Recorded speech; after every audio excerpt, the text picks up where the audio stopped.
दोस्तों, अगर आपने जेसन हॉरर स्टोरी के बाकी पार्ट्स अभी तक नहीं देखे हैं तो पहले आप उसे देख लें, वरना ये स्टोरी आपको पूरी तरह से समझ में नहीं आएगी। पिछली वीडियो में आपने देखा था जेसन को स्मैक लगाने के बाद गुल्ली और बुल्ली पुलिस की कार लेकर वहाँ से भागते हैं, लेकिन तभी वहाँ सोफिया दौड़ते हुए आती है और गुल्ली बुल्ली को आवाज लगाती है। बुल्ली सोफिया की आवाज सुनकर गाड़ी रोक देता है और फिर गुल्ली गाड़ी से बाहर निकल कर देखता है तो उसे सोफिया खड़ी हुई नजर आती है। तो गुल्ली उसे हाथ हिलाकर बुलाने की कोशिश करता है, लेकिन अचानक सोफिया वापस भागने लगती है और फिर वो गाड़ी के पीछे जाकर छुप जाती है। गुल्ली ये समझ नहीं पाता कि सोफिया वापस क्यों भागी। तभी गुल्ली गाड़ी से बाहर निकलकर देखता है तो उसे पता चलता है कि सोफिया वापस क्यों भागी और अब गुल्ली और बुल्ली को भी यहाँ से निकल लेना चाहिए। गुल्ली गाड़ी के अंदर बैठता है और गुल्ली से कहता है कि जेसन को मारना बहुत मुश्किल है, इसलिए मैं जा रहा हूँ बाबा को बुलाने। तुम सोफिया को जेसन से बचाने की कोशिश करो। अगर हम दोनों यहाँ से चले गए तो जेसन सोफिया को मार देगा। गुल्ली ने बुल्ली की बात सुनते हुए कहा, ठीक है, तुम जाकर बाबा को लेकर आओ, मैं सोफिया को जेसन से बचाने की कोशिश करता हूँ। और फिर बुल्ली गाड़ी लेकर वहाँ से चला गया और बेचारा गुल्ली सोफिया की जान बचाने के लिए गाड़ी से नीचे उतर गया। और अब आगे की स्टोरी देखते हैं।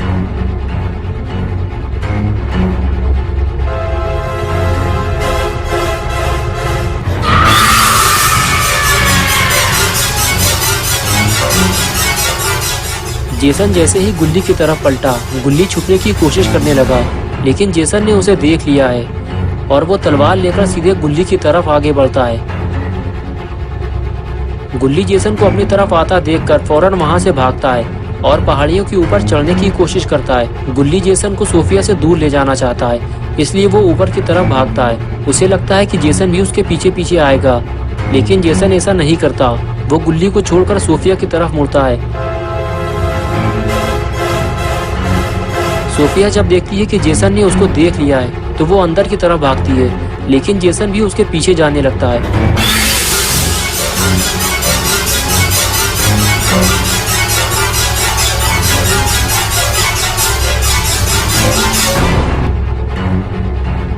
सोफिया को कुछ भी समझ में नहीं आता कि वो जाए भी तो कहाँ जाए। अगर वो ऐसे ही अकेले भागती रही तो ज्यादा देर तक जिंदा नहीं बचेगी, जेसन उसे मार देगा। और इधर ऊपर चढ़ने के बाद गुल्ली सोफिया को ऊपर आने के लिए कहता है। वो कहता है कि सोफिया तुम भी ऊपर आ जाओ, वरना जेसन तुम्हें मार देगा और मैं भी कुछ नहीं कर पाऊंगा।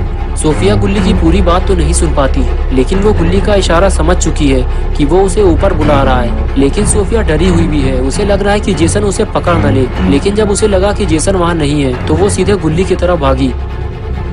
और जैसे ही गुल्ली ने देखा कि सोफिया उसकी तरफ आ रही है, वो उसकी हेल्प करने को तैयार हो गया और सोफिया का हाथ पकड़कर उसे ऊपर खींच लिया और कहने लगा, सुनो सोफिया, जब तक गुल्ली बाबा को लेकर यहाँ नहीं आ जाता तब तक हम ऊपर ही रहेंगे और ऊपर से ही जेसन पर नजर रखेंगे। इससे हमें पता चलता रहेगा कि जेसन कब कहाँ जा रहा है, और अगर वो ऊपर आता है तो हम उसे ऊपर आता हुआ देख सकेंगे और उसके ऊपर आने से पहले ही हम नीचे उतर जाएंगे और जैसे ही वो नीचे आएगा हम फिर से ऊपर आ जाएंगे। इसी तरह हमें ऊपर नीचे करते रहना होगा, बस हमारे पास यही एक रास्ता है, आओ मेरे पीछे। ये कहकर बुल्ली आगे चला गया और सोफिया भी उसके पीछे पीछे चली गई। अब जब गुल्ली और सोफिया ने नीचे झांककर जेसन को देखा तो एक और मुसीबत खड़ी हो गई। जेसन लापता है, लेकिन अभी थोड़ी देर पहले तो वो यहीं था, अचानक वो कहाँ लापता हो गया और अब ये कैसे पता चलेगा कि जेसन कहाँ छुपा हुआ है। अब गुल्ली और सोफिया को इस बात का डर सता रहा है कि जेसन इन दोनों पर किसी भी वक्त अचानक से हमला कर सकता है। सोफिया कहती कि कुछ देर पहले तो जेसन मेरी ही तरफ आ रहा था। गुल्ली सोफिया से कहता है कि जेसन बहुत चालाक है, वो मौका पाकर कहीं छुप गया है और हम लोगों के लिए खतरा और भी ज्यादा बढ़ गया है, इसलिए हमें जल्दी कहीं छुपना होगा। हम पर कभी भी और कहीं से भी हमला हो सकता है। मुझे लगता है कि हमें ऊपर ही कहीं छुप जाना चाहिए। अगर तुम्हें भी ऐसा लगता है तो जल्दी आओ मेरे पीछे। और उसके बाद गुल्ली और सोफिया दोनों अंदर की तरफ भागते हैं और वहीं कहीं पे छुपने की जगह ढूंढने लगते हैं। और कुछ ही देर में उन्हें एक ऐसी जगह मिल जाती है जहाँ वो बैठकर टाइम पास कर सकते हैं और जेसन को भी आते जाते देख सकते हैं। लेकिन फिर भी गुल्ली और सोफिया डरे और घबराए हुए हैं। और फिर अचानक सोफिया ने इशारा करते हुए गुल्ली को कुछ दिखाया और कहने लगी कि मुझे ऐसा लगता है कि वहाँ पे कोई आया है, तुम जरा ध्यान से देखो, मुझे ऐसा लग रहा है कि वो जेसन है। गुल्ली धीरे धीरे छुपते छुपाते हुए पास जाकर देखता है कि कौन है वहाँ पे, और फिर गुल्ली कुछ ऐसा देखता है जिसकी उसे उम्मीद नहीं थी।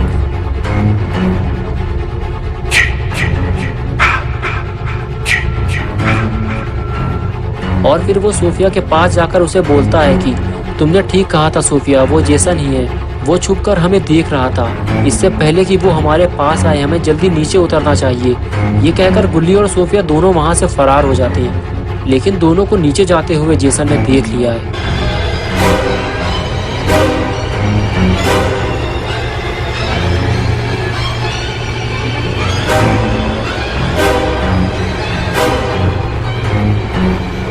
और इसी हड़बड़ाहट की वजह से गुल्ली ऊपर से नीचे गिर पड़ा।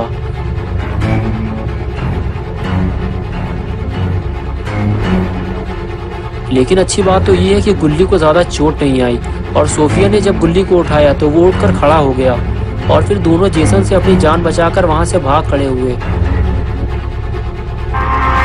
Don't stop, Jason. They deserve to die. Make them suffer like we did. और इधर अपना बुल्ली बस गाड़ी लेकर बाबा के पास पहुंचने ही वाला है। अगर बाबा घर पे मौजूद हुए तो वो गुल्ली और सोफिया की मदद करने जरूर आएंगे, लेकिन अगर बाबा नहीं मिले तो बुल्ली को खाली हाथ वापस लौटना पड़ेगा और फिर जेसन इनका क्या हाल करेगा पता नहीं। बुल्ली गाड़ी से बाहर झाँक देखता है तो बाबा उसे एक्सरसाइज करते हुए दिखाई देते हैं। वैसे भी अभी सुबह के 4 बजने वाले हैं और बाबा सुबह 4 बजे से पहले ही उठ जाते हैं और उनकी पहलवानी चालू हो जाती है। बुल्ली को ये देखकर बहुत राहत मिलती है कि बाबा घर पे मौजूद हैं। बुल्ली को देखते ही बाबा बोले, क्या बात है बुल्ली, आज सुबह सुबह तुम भी पहलवानी करने आए हो? बुल्ली बोला, मैं पहलवानी करने नहीं आया, मेरी स्कूटर का पेट्रोल खत्म हो गया था तो मैं और गुल्ली जल्दी घर पहुंचने के चक्कर में एक गलत रास्ते पे चले गए थे। वो पूरा एरिया जेसन का था और वो एक खूनी है और न जाने वो कितने लोगों को हमारे सामने मार चुका है। अगर आप जल्दी वहाँ नहीं पहुँचे तो वो गुल्ली के पेट में तलवार घुसा के सारा माल मसाला बाहर निकाल देगा। बाबा ने जब ये सुना तो वो गुस्से में आ गए और फिर वो अपने घर के अंदर चले गए और बुल्ली उनके बाहर आने का इंतजार करता रहा।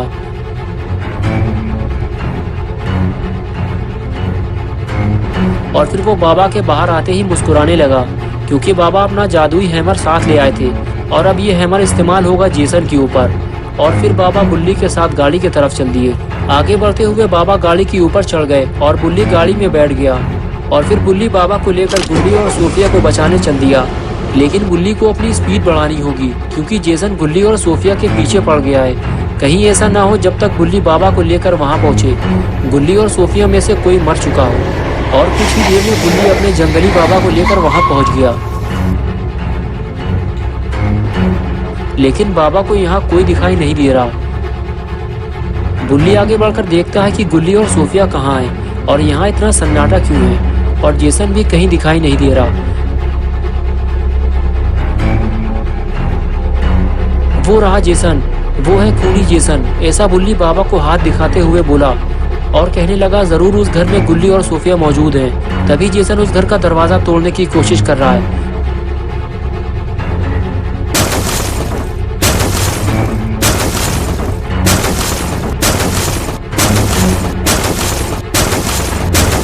और फिर बुल्ली जेसन के पास जाकर कहता है कि जेसन तुम्हारी मौत का वक्त आ गया है, तैयार हो जाओ मरने के लिए।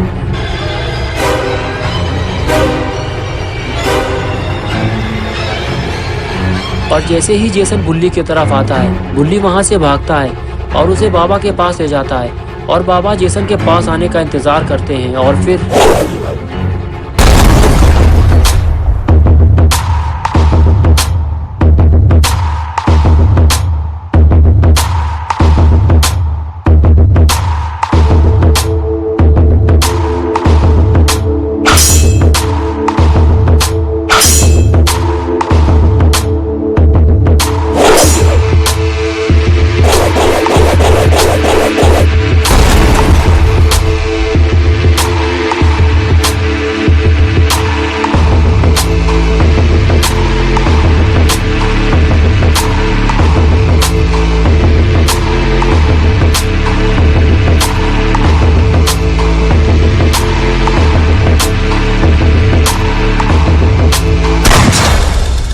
Jason, my boy, do you know what your gift is?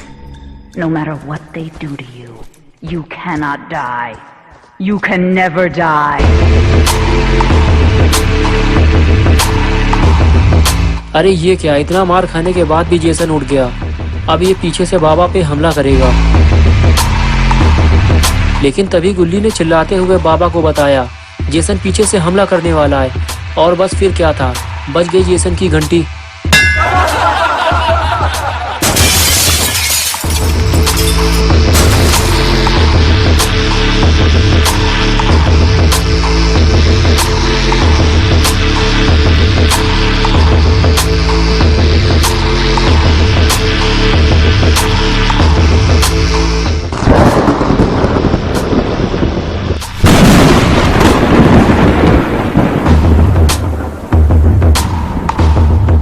दोस्तों, अगर आपको ये वीडियो पसंद आई है और आप गुल्ली और बुल्ली की नई वीडियोस देखना चाहते हैं तो इस वीडियो को लाइक करें, चैनल को सब्सक्राइब करना और बेल आइकन दबाना ना भूलें।